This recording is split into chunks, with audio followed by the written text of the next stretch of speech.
እጅግ ያሳዝናል፣ እጅግም ልብ ይሰብራል። ያ የጥበብ ሰው በመጨረሻም ተለይቶናል። ባለፈው ጥቅምት ወር ላይ ከቀዶ ጥገና በሰላም ነቃሁ ብሎ በፈገግታ ተስፋን ሲዘራብን የነበረው ድንቅ የጥበቡ ሰው ተመስገን ባዲሶ ዛሬ የሞት መልእክተኛ በሩን አንኳኳ። ሁላችሁም ነፍስ ይማር በሉ።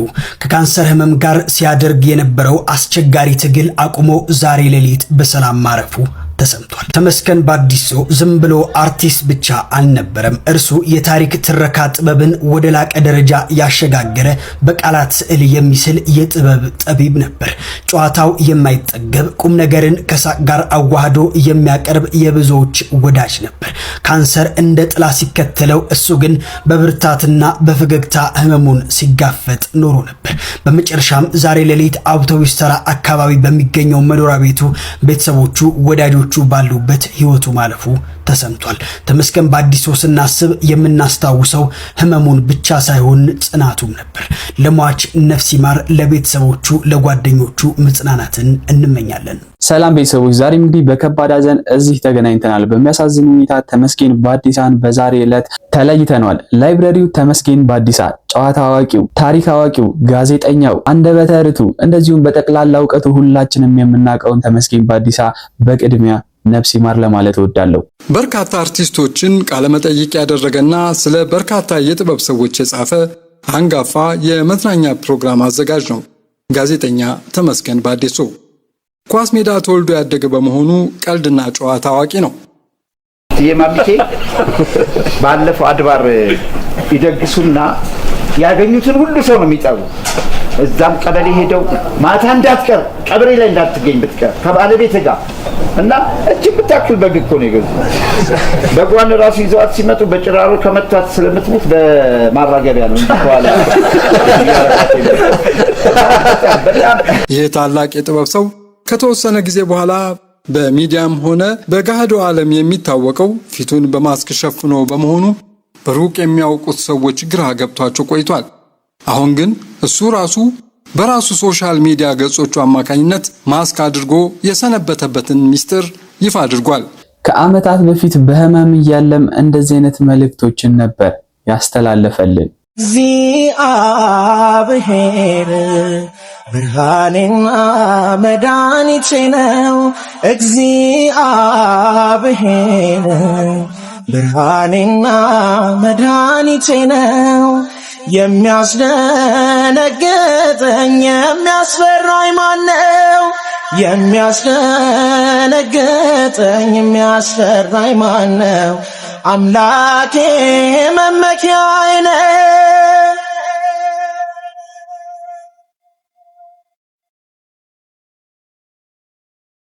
ትንሽ ህመሙን ከተሻለው በኋላ አፉ ላይ ያለው ጠባሳ በትንሹ እየጠፋ ነበር። ነገር ግን ብዙዎች ማክስ አርግበት በማለት ጥያቄን ስላቀረቡለት ልቡ በመሰበሩ ምክንያት እንደዚህ ነበር በቪዲዮ የተናገረው። ሰላም ጤና ይስጥልኝ። ማገር ቤትም ከሀገር ውጪ የምትገኙ ጓደኞቼና የቪዲዮ የምትከታተሉ ወዳጆቼ በሙሉ እንግዲህ ዛሬ ከፌስ ማስክ ውጪ ተገልጬ ያለውን ነገር ላስረዳችሁ ነው። እንግዲህ ታህሳስ 26 2015 ዓ.ም በደረሰብኝ የጤና ጉድለት ምክንያት በቅዱስ ጳውሎስ ሆስፒታል 9 ሰዓት የፈጀ የቀዶ ጥገና ተደርጎልኝ ከዚህ ጀምሮ እስከዚህ ድረስ ቀዶ ጥገና የተደረገበትን ጠባሳ ለመሸፈን በሚል ያው ጭንብል አጠልቅ ነበረ። ብዙ ወዳጆቼ በተለይ ደግሞ ይህንና ያቁም እዚህ ላይ የማውቃቸው ሰዎች ለምንድን ነው ፌስ ማስክ የምታደርገው? ግማሹ ከቅንጦት ያደርገዋል፣ ግማሹ ለራሴ ልዩ ክብር ከመስጠት ወይም እንደ ማይክል ጃክሰን ኦክሲጅን ውስጥ ነው የምኖረው የሚመስለውም ሰው አለ። አንዳንዱ ደግሞ ከመሬት ተነስቶም ምክንያቱን ሳይጠይቀኝ ተክሳጽ ይባል ዘለፋም ለማቅረብ የሚሞክርም ሰው አለ። ያው ሁሉንም ግን በፍቅር ማስረዳት አለብኝ። አንዳንድ ጊዜ ካለማወቅ የሚመጡ ነገሮችን በኃይል ወይም ደግሞ በቁጣ ሳይሆን ማለት በተገቢ ሁኔታ ለዛ ሰው ማስረዳት መቻል ነው። ሁላችንም የተለያየ ባህሪ ስላለን ማለት ነው። ነገር ግን ወድጄ አልነበረም ያንን የሚሸፍነው። አሁን እንደዚህ በጣም እየተስተካከለ መጣ እንጂ መጀመሪያ አካባቢ የነበረው ነገር ምቾት አይሰጥም ነበር ማለት ሰው ፊትም ሲቀርቡ ለማውራት ምንም ለማለት እና ለዛ ነበር የሚሸፋፈነው። ዋናው ነጥብ ምንድን ነው? ይሄኛው በኦፕራሲዮን ወይም በቀዶ ጥገናው የቀረ ጠባሳና አሻራ ነው። ዋናው ነጥብ ግን ይሄ ሊደረግ የቻለበት ምክንያት በተደጋጋሚ እንደነገርኳችሁ እዚህ ስር በወጣው ቁስል ምክንያት ወደ ካንሰር እንዳይተላለፍ ወይም ወደ ሌላ የሰውነት ክፍሌ እንዳይሰራጭ ሲቲስካንና አልትራሳውንድ ተነስቼ ዶክተሮቹ በደረሱበት ነጥብ ምክንያት ቦታው ላይ ሊገቱትና ይሄ የመስፋፋት ባህሪ የነበረውን ቁስል እዛው ላይ ለመግታት በሚል ነው ይሄን ነገር ሲያደርጉ። ያው ለመዳን በሚደረግ ጥረት ውስጥ ደግሞ ሌላ ዕቃ መሰበሩ ስለማይቀር እንደዚህ አገጬ እስከመጣመም ደርሶ የምግብ ቤት ቀስት መስሎ ነበር መጀመሪያ አካባቢ። አሁን ግን እየተስተካከለ መጣ። ብዙ ጓደኞቼም ለምንድን ነው የማትገልጸው? እኛ እኮ ቆንጆ ሆነህ እናውቃለን፣ ተመስገን። አንተን እኮ የምናውቅ በውስጥ ስብዕና ነው በመልክህ አይደለም የሚል ጭቅጭቆችና ፍቅራዊ አስተያየቶች እየበዙ መጡ። በእርግጥ እግዚአብሔር አምላክ ምን ይሳነዋል? ለእኔ ምንም ያጓደለብኝ ነገር የለም። እንደ በሽታው አካሄድ ወይም እንደመጣብኝ ችግር ቢሆን ኖሮ እግዚአብሔርን በጸሎት ባልጠይቀውና እግዚአብሔርን ቀን ማታ ተለማምጬ የእናንተ የወዳጆቼ ጸሎት፣ የእናንተ ያላሳለሰ ጥየቃ፣ ድጋፍ፣ ብርታት ጠዋት ማታ ከሀገር ቤት ከሀገር ውጭ በሽታዬን የምቋቋምበትን ብርታት ከራሴ ጥንካሬ ውጪ የእናንተ በሰዎች መከበቤ እንትን ባይል ኖሮ ፍጻሜው ምናልባት ማንም ሰው በእርግጥ ከቀኑ አያልፍም በእምነት ስንወስደው፣ በሳይንሱ ደግሞ ስንወስደው እነዚህ ትብብሮች ባይኖሩ ኖሮ ምናልባት ግን ዋናው ነጥብ እስትንፋሴን እግዚአብሔር ስላቆየልኝ አሁን ዓመት ከ6 ወር ነው የሰርጀሪ ከተሰራ እግዚአብሔር እስትንፋሴን ስላቆመልኝ ነው እኮ አሁንም ከእናንተ ጋር ለማውራት ይህንን መልእክት ለመናገር የበቃሁት እንጂ ያን ይህችን ምድር ብለቅ ኖሮ ለአንድ ሳምንት አራይፒ ምናምን ግጥሞች ዋሽንቶች ምናምን ሊነፉልኝ ይችሉ ነበር። ተመስገን በአዲስ አበባ በህዝብ ብቻ ሳይሆን በአርቲስቶችም ወይም ደግሞ በሙያ ባልደረቦችም ጭምር በጣም ተወዳጅ ነበር። ለዚህም ነበር ሁሉም አንድ ሰው ሳይቀር እሱን ለማሳከም ሲረባረቡ የነበረው። እንግዲህ ያው መታመምን እናውቅም ነበረ ማለትም በድንገት ነው የሰማነው እና ያው እንግዲህ ደግሞ መተን ስናይ ያለበት ሁኔታ ትንሽ ምልህ ህመም ከበድ ቢልም ከእግዚአብሔር ጋር ግን ሁሉም ነገር ጥሩ ይሆናል። አይዞ እኛ እንደ ጓደኛም እንደ ወንድምም ሁሌም ካጠገብነን። አይዞ እግዚአብሔር ይማርህ፣ እግዚአብሔር ሰላሙን ይስጥህ፣ የምትወደው የምታመልከው እግዚአብሔር ካንተ ጋር ይሁን እላለሁ። ተመስገን በአዲሱ መጣ ተመልሶ። ተመስገን በአዲሱ ይማር ጨርሶ። ተሜ እንግዲህ እግዚአብሔር ጨርሶ ይማረ። ውድ ወንድማችን ውድ ጓደኛችን ነው። እንደውም አሁን ጥሩ ነው ያለው። ነቃ ነቃ ብለሃል። ስሜትህም ጥሩ ነው። እግዚአብሔር ጨርሶ ይማረ ወንድማችን ተሙ። ከዛ ወደ ምትወደው ሙያ ድጋሚ ተመልሰ ደግሞ እንድናይ ያብቃናል። ተሜያችን ላይ ዝም ወንድማችን። እሺ ተሜ እንግዲህ እኛ ያው ብዙ ጊዜ በስልክም ተነገር ነበር። አሁን ከሶሻል ሚዲያ ነው ሙኪ ነበር የሚስተው አራተኛ የሚሆነው ነገር ነው የሰማነው። ይሁንም አሁን እግዚአብሔር ምሕረቱን እንዲሰጥ ነው የምንለምነው። ምክንያቱም ስንመጣ ያየነው ነገር ትንሽ አሟል ቢሆንም ግን አንተ ደግሞ ጎበዝ ጸሐፊ ስለሆንክ በጽሁፍም ራስን የምታዝናና ልጅ ነህ። አይዞህ ያልሰሙ ጓደኞቻችን እንዲሰሙ እናደርጋለን። የቅርብ ጓደኞች ጠንካራ ልጅ ነህ። ከዚህ በላይ እናውቃለን። እግዚአብሔር ምሕረቱን ያወርድልን።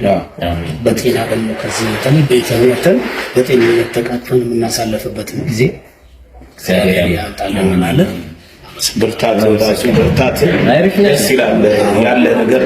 እኛ ስንመጣ የምትጫወተው ይሄ በእግዚአብሔር ውስጥ ያለ ብርታት ቀላል ስላልሆነ በሁሉም ነገር የምትሄድበት ገዳማቶች ሁሉም ነገር ካጠገብ ናቸው። እኛም እንግዲህ እንደ ጓደኛ በነነ አይዞ ተሙ አይዞ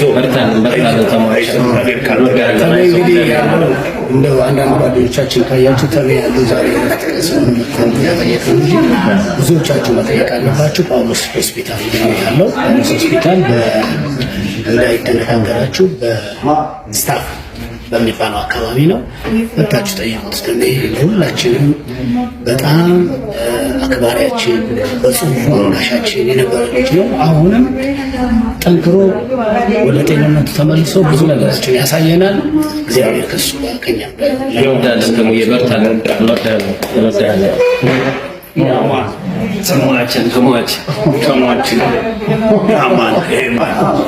ገና ከጅምሩ ተመስገን በአዲሳ እንግዲህ አሞትም መዝሙር ከፍቶ ነበር።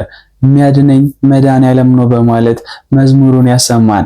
ታዲያ ከዳንም በኋላ እንደዚህ ነበር በየገዳሙ እየዞረ ሲማጸንና ፈጣሪውን ሲያገለግል የነበረው። ጓደኞቼ አሁን ጀንበሯ በጣም እያዘቀዘቀች ነው። እንግዲህ የካቲት 18 2017 ዓ.ም አሁን የት ደርሰናል መሰላችሁ? ቦረዳ ሚካኤል ዋሻ የሚባለው ቦታ ደርሰናል። ቦረዳ ሚካኤል በጣም የሚገርም ጸጥ ያለ ገዳም ነው። እሱ ብቻ ሳይሆን ተጓዳኝ ገዳምም አለ። ወደዛ ደግሞ ቅዱስ ስላሴ ገዳም አለ። ቦረዳ ነው የሚባለው አካባቢው። በአጠቃላይ በጣም ጸጥ ያለ የበቁ አባቶች ያሉበት በጣም የሚገራርሙ መነኩሳቶችም ያሉበት ቦታ እንደሆነ ይነገራል።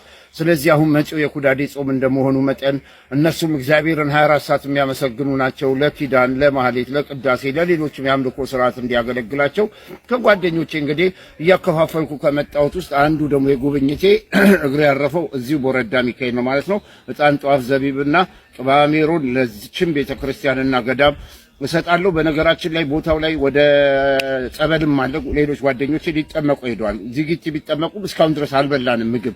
ስለዚህ እስከ 11 ሰዓትም አልበላንም። ጸበሉን ለመጠመቅ እነሱ ሄደዋል። ከዛ ውጭ ደግሞ በጣም ታሪካዊ ዋሻ አለ። ከሰይፉ ጋርም በነበረው አጋጣሚ በጣም የሚወዳቸውን ሰዎች እያመሰገነና ደስታውን እየገለጸ እንደምድን ተስፋ አለኝ በማለት እየተናገረ እንግዲህ ብዙዎችን ሲያስደስትና በሳቁ ድጋሚ ሳቅ ሲጭር የነበረው ይኸውልሽ ያ ፎቶ አሁን የምታየው ፎቶ አንቺና ተመስገን አብራችሁ ተነስታችሁ በቀደም ሾው ላይ ያስገባነው ተመስገን ባዲሶና አንቺ ነበራችሁና ሳቂታ ዓመቱ ምርጥ አልበም ተብሎ የተሸለመ ጊዜ ነው። ልክ ነው። መዝናኛ ፕሮግራሞች ሁሉም ሲዘጋጁ ከጀርባ አለ። ስለዚህ አንቺ የተሸለምሽበት ፕሮግራም ላይ ቶም መድረክ ይመራ ነበር፣ ይጠራ ነበር ስማችን።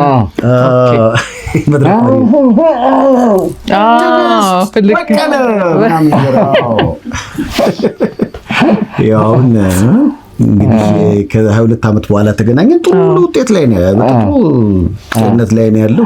እግዚአብሔር ጨርሶ ይማር። ከዕለት ወደ ዕለት በጣም ጥሩ ነው። በጸሎታችን እናስባለን። መላው የኢትዮጵያ ሕዝብ አሁን በጸሎቱ እንዲያስበው በዚህ አጋጣሚ ጥሪ ያደርጋለሁ።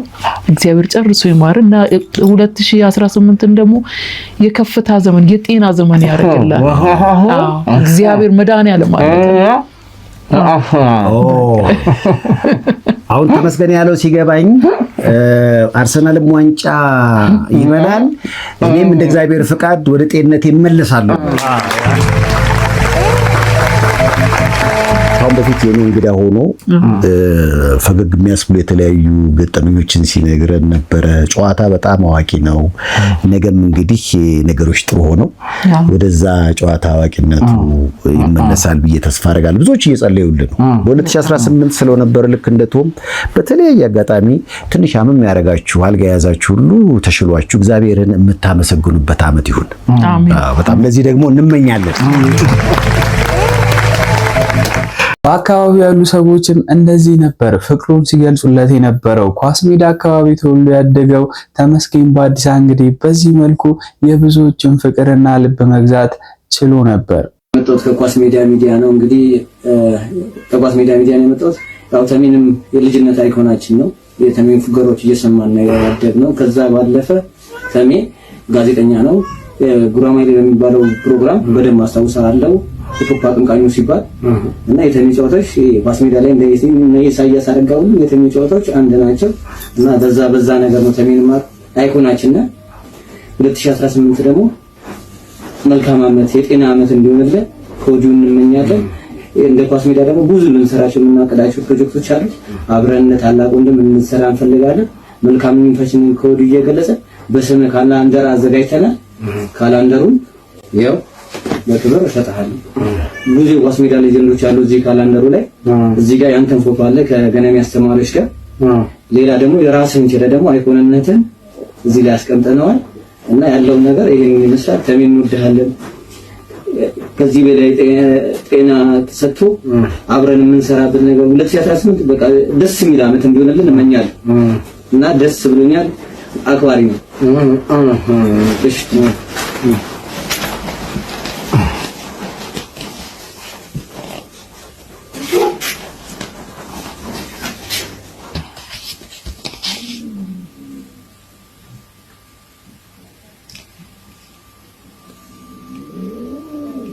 እንግዲህ እስካሁን ብዙዎች ሲናገሩት እንደሰማችሁ ተመስገን በአዲስ አበባ በጣም በጨዋታው ተወዳጅ የነበረ ሰው ነው። እስኪ አንድ እኔ ካገኘኋቸው ጨዋታዎቹ መካከል ደስ ያለኝን ልጋብዛችሁ።